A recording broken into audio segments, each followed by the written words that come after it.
Mercoledì 3 settembre, San Gregorio Magno. È il 246esimo giorno dall'inizio dell'anno, ne mancano 119 al termine. Il sole sorge alle 6:34 e tramonta alle 19:45. La luna si leva alle 17:52 e tramonta a mezzanotte 54.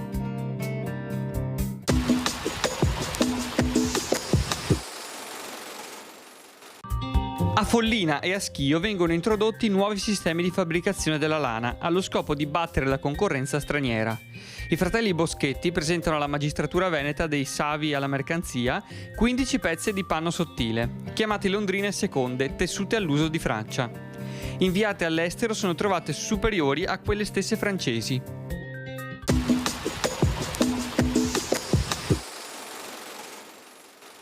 Le previsioni per domani.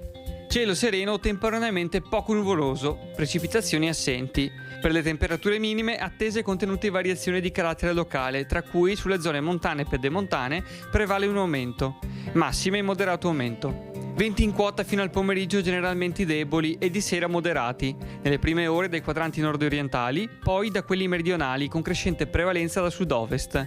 Altrove in genere deboli con direzione variabile. Mare quasi calmo al largo, calmo sotto costa.